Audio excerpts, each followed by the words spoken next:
Hello everyone, welcome and welcome back. I hope you all are absolutely fine and I'm also good too. So, you know what? Exams are coming and these 2-3 months are very crucial in exam point of view. We all know, we all know that how much pressure we have at least this point of time. ये 2-3 महीने बहुत crucial होते हैं हमारे लिए. As many of you know that I have cleared my exams with self study. So recently Telegram पे I got 2 or 3 messages that कि group 1 को क्लियर करने की कोई स्ट्रैटेजी बता दीजिए कैसे क्लियर करें. So first of all I just wanted to tell you कि मैं कैसे पढ़ती थी एंड एक पीपीटी फॉर्म में मैंने कुछ बनाया हुआ है एंड आई होप कि it will help you. So let get started. नवंबर 23 के जो लोग ग्रुप 1 दे रहे हैं उनके साथ कैसे उस टाइप पे अगर आपने अभी तक कुछ भी नहीं पढ़ा, ठीक है, तो I am not gonna tell you कि अभी आप पढ़ना स्टार्ट कर दो तो आप एग्जामिशन और ऑल इंडिया रैंक ला सकते हो. नो, क्योंकि मैं नहीं लाई इतने कम टाइम में पढ़ के, तो I am not suggested, I am not advising you कि आप 25 दिन में पढ़ करके आप रैंक ला सकते हो. अब ऐसा नहीं है नहीं लाई जा सकती, बट हम वही चीजें बताए ना जो प्रैक्टिकली है. बहुत लोग लाते हैं बट मेरे केस में ऐसा नहीं हुआ, तो आई एम नॉट ऐसे कुछ एडवाइस नहीं करने वाली. बट स्टिल एक चीज है जो वो ये है कि अगर आप पेशेंटली और राइट स्ट्रैटेजी के थ्रू 1 महीने भी अच्छे से पढ़ते हैं, तो यस आई एम नॉट कि आप एग्जामेशन ला सकते हो, बट यस आप ना अपने एग्जाम्स क्रैक कर सकते हो. राइट स्ट्रैटेजी, राइट अप्रोच बहुत जरूरी होती है. तो इस टाइम पे आपके पास अगर राइट स्ट्रैटेजी होगी, गाइडेंस होगा, तो definitely you will crack it and become a CA finalist in this November 23 attempt.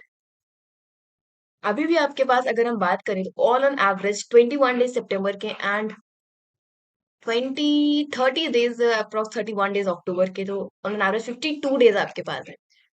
2 days भी अगर हम उसमें से हटा दें तो 50 डेज आपके पास है. 50 डेज इट्स एनफ यार, बहुत होते हैं.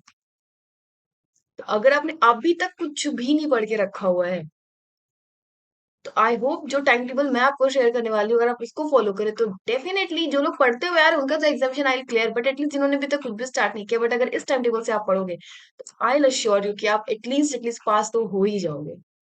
So let's get started.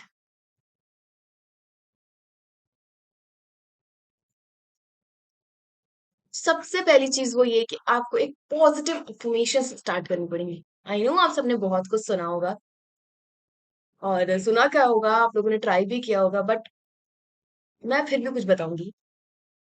कुछ पॉजिटिव एफर्मेशंस मैंने लिखी हुई हैं जो आपको अपने एग्जाम्स में के टाइम पे बहुत हेल्प करेंगे. लाइक अगर आपके एग्जाम्स स्टार्ट होने वाले हैं तो आप अपनी जब भी बुक्स खोल के ओपन करके बैठो ना, आपको सबसे पहले ये चीजें करनी है. आपको एक प्यारा सा माहौल बनाना है और इन चीजों को रीड आउट करना है.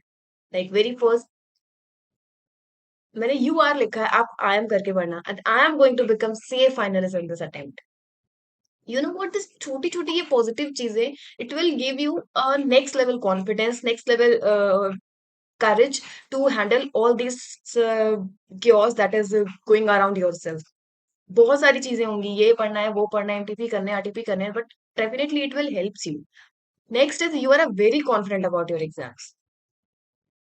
आई know we are not, but at least हम जब बोलना स्टार्ट करेंगे तब कॉन्फिडेंस आना स्टार्ट होगा. So you are a very confident about your exams. Yes you are. अभी से फील करना स्टार्ट करो कि वो 3 घंटे आपके बहुत स्मूथली जाने वाले. Number third, no matter how much syllabus complete by other, हमें मतलब ही नहीं दूसरे ने 4 चैप्टर कंप्लीट कर लिए, दूसरे ने 10 एमटीपी सॉल्व कर लिए, दूसरे ने क्या किया, हमसे मतलब नहीं है. हमें पता है कि हम इस टाइम पे अपने आप को किसी से कंपेयर नहीं करेंगे. हमने जो पढ़ा है अभी तक, जितना पढ़ा है बहुत सॉलिड पढ़ा है. एग्जाम्स इसी से आएगा और हम एग्जाम्स को क्रैक कर लेंगे. That's it.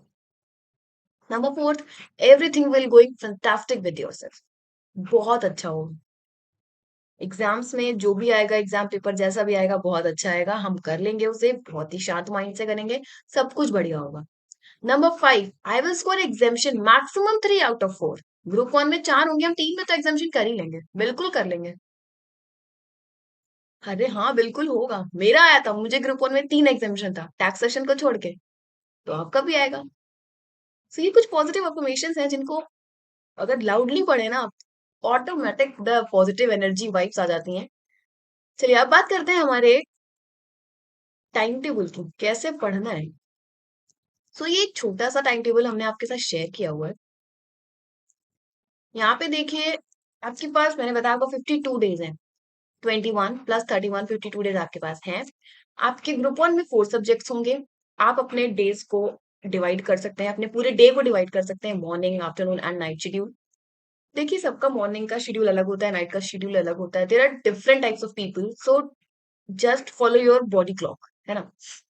कुछ लोग आफ्टरनून में थ्योरी पढ़ने के मूड में नहीं होते, उनसे नहीं पढ़ी जाती है। लाइक मी, मैं थ्योरी का पार्ट जो होता था, आई विल ट्राई कि मैं हमेशा उसको मॉर्निंग के शेड्यूल में ही उसको डाल दूं। कुछ लोग होते हैं, उन्हें आफ्टरनून में मिड टाइम में पढ़ना अच्छा लगता है, तो just follow your body clock, जैसा आपका बॉडी आपको अलाउ करती है। सब्जेक्ट्स आगे पीछे कर सकते हो, बट एटलीस्ट ट्राई करो कि इतने इतने आवर्स तो अपने पर सब्जेक्ट्स को दो।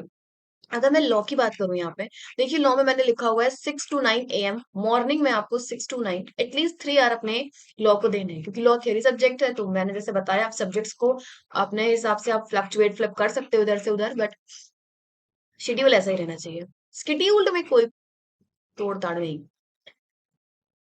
तो लॉ के सब्जेक्ट थ्योरिकल होता है, हमको पता होता है। लॉ में हमारे पास एक लॉ होती है, एक कंपनी है, एक अदर लॉ है लॉ में। तो हम उन दोनों में जितने भी चैप्टर्स हैं उनको डिवाइड कर सकते हैं। लाइक कुछ चैप्टर्स ऐसे हैं जो, टू बी वेरी ऑनेस्ट, एक एक घंटे में आप उसको सॉर्ट आउट कर सकते हो। कुछ चैप्टर्स ऐसे हैं, बट कुछ हैं जो बहुत लेंदी हैं। तो उसमें आपको, जैसे कि ऑडिट रिपोर्ट वाला हो गया, कंपनीज ऑडिट हो गई, बहुत लेंदी लेंदी चैप्टर्स हैं, तो उसमें आपको एटलीस्ट 2-3 आवर्स देने, बट इससे ज्यादा आवर्स आपको किसी भी में नहीं देने। आप ऐसे मान के चलो, अगर आपके लॉ में 10 चैप्टर्स हैं, 10 इधर है, 4-5 इधर है, अगर ऑन एन एवरेज 15 चैप्टर्स हैं, 15 चैप्टर्स को अगर आप पर डे भी एक चैप्टर कंप्लीट करते हो, सुन रहे हो, पर डे एक चैप्टर कंप्लीट करोगे, तो आपका सितंबर के अंदर अंदर आपका एक पूरा रिवीजन हो जाएगा, होल रिवीजन बढ़िया वाला। तो ये तो बात हो गई रिवीजन वालों की। अब उनका क्या, जिन्होंने अभी तक स्टार्ट ही नहीं किया है, तो आप ये ट्राई कर सकते हो कि सितंबर में, अगर 15 डेज में एक रिवीजन हो रहा है, तो आप सितंबर भर में अपना ट्राई करो कि आपका पूरा का पूरा जो लॉ है, या what ever subject you have choose and, उसको कंप्लीट कर लो।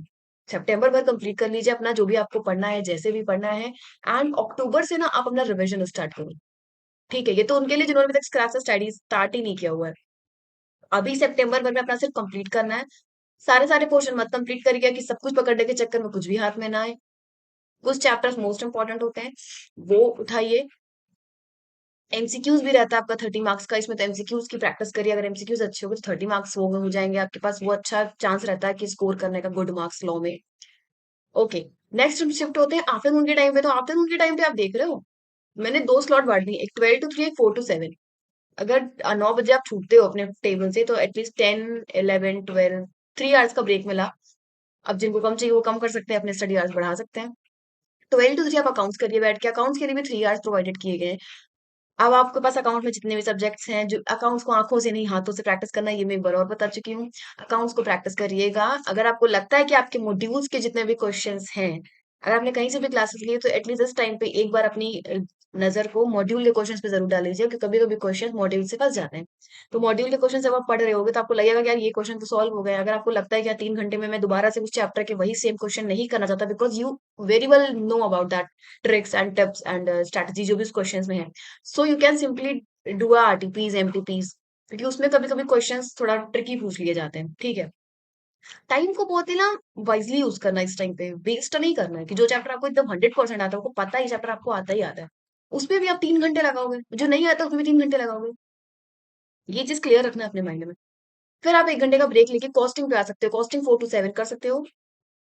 कॉस्टिंग में भी आपके पास इतने सारे सब्जेक्ट्स हैं, उसमें भी अच्छे खासे सब्जेक्ट, काफी सारे चैप्टर्स हैं, सॉरी सब्जेक्ट से नहीं, काफी सारी चीजें हैं, आप उसको देख सकते हो। नेक्स्ट बात करते हैं टैक्सेशन की। टैक्सेशन आप, मैंने टाइम जो रखा हुआ है, वो टैक्सेशन का टाइम है, सो टैक्सेशन का टाइम है 9 to 12। ओके, ये रात का है, आपको नाइट में, अब जिनको नहीं कंट्रोल होता, उनको बहुत नींद आती है, तो वो 9 से 12 ना करके इसको 8 से 12 कर सकते हैं, 8 से 11 कर सकते हो, whatever time suitables to your, according to your body, अपना टाइम टेबल डिसाइड करो। ये एक रफली आइडिया दे दिया कि अगर आप एटलीस्ट इससे, मैं पता है, इस टाइम टेबल, जैसे कुछ लोग होते हैं वो 2 सब्जेक्ट एक दिन में उठाते हैं, कुछ लोग 3 उठाते हैं, बट यू नो व्हाट, मेरे केस में था कि मैं एक दिन में हर सब्जेक्ट को टच करती थी। मतलब जैसे मैंने बनाया ना, मैं ऐसे ही पढ़ती थी कि हर पूरे दिन में सारे सब्जेक्ट्स पे थोड़ा थोड़ा दिमाग चला जाए मेरा। 4 ही सब्जेक्ट्स होते थे ग्रुप वन की, अगर मैं बात करूँ, तो आप इस तरीके से डिवाइड कर सकते हो। इट विल हेल्प यू कि आप, ऐसा कभी नहीं हो सकता अपने अकाउंट्स आज पढ़ा तो अब अकाउंट का जब तक दोबारा नंबर आए तो 15 दिन हो चुके हैं, उसके बाद आप सब अकाउंट भूल जाओ, ऐसा नहीं होगा। सो आपको अकाउंट्स पढ़नी है, सब कुछ थोड़ा-थोड़ा करके पढ़ना है और ट्रस्ट मी अगर ये सारा आपने टाइम टेबल फ़ॉलो कर लिया, डेफिनिटली आप सीए फाइनलिस्ट बन जाओगे। अभी सितंबर भर में आप इसको फ़ॉलो करके देखिए। अब जिनका 1-2 एडवाइस मैं और दूँगी, जिनका सिलेबस हो चुका है, उनको सिर्फ रिवीजन करना है। सितंबर भर वो अपना मॉड्यूल से रिवीजन करें according to the schedule and in October में आप क्या कर सकते हो, आप अक्टूबर में अपने आरटीपीज़ और एमटीपीज़ सॉल्व करके जाना। आरटीपीज़, एमटीपीज़ को लाइटली बिल्कुल भी मत लेना। मेरे अकाउंट्स के एग्ज़ाम में 2 और 3 क्वेश्चन्स ऐसे थे, I can say on an average 20 to 25 marks के क्वेश्चन्स ऐसे थे, जो आरटीपीज़, एमटीपीज़ से आए थे। मैंने लास्ट 5 टू 6 ईयर के आरटीपीज़, एमटीपीज़ सॉल्व किए थे। इवन आप उससे ज़्यादा भी करना अगर आपके पास टाइम हो तो। मैंने लास्ट 5 टू 6 ईयर किए थे और उसमें से ये क्वेश्चन आए थे। एटलीस्ट फुल क्वेश्चन तो कॉपी पेस्ट नहीं होता है, बट जो उनके एडजस्टमेंट्स होते हैं, वो सारे काफ़ी कुछ मैच हो जाते हैं। तो अकाउंट्स हो गया, कॉस्ट हो गया, ये सब के जो प्रैक्टिकल क्वेश्चन्स हैं, ये आ सकते हैं। एडजस्टमेंट्स आपके आरटीपी, एमटीपी से मैच कर सकते हैं। तो प्लीज़ आरटीपीज़, एमटीपीज़ को लाइटली मत लीजिएगा। एग्ज़ाम अगर आप रिवीजन के मोड में हो, तो प्लीज़ अक्टूबर भर सिर्फ आप अपना रिवीजन करिएगा, एमटीपीज़ करिएगा, अपने परफॉर्मेंस को इवैल्यूएट करिएगा और 2 नवंबर से एग्ज़ाम्स को एकदम बढ़िया से देने जाइएगा।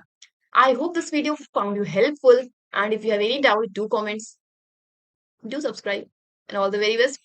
और हाँ, ये पीडीएफ आपको टेलीग्राम चैनल पे मिल जाएगी। वो आप वहाँ से डाउनलोड कर लें, टेलीग्राम चैनल का लिंक भी मिल जाएगा डिस्क्रिप्शन में।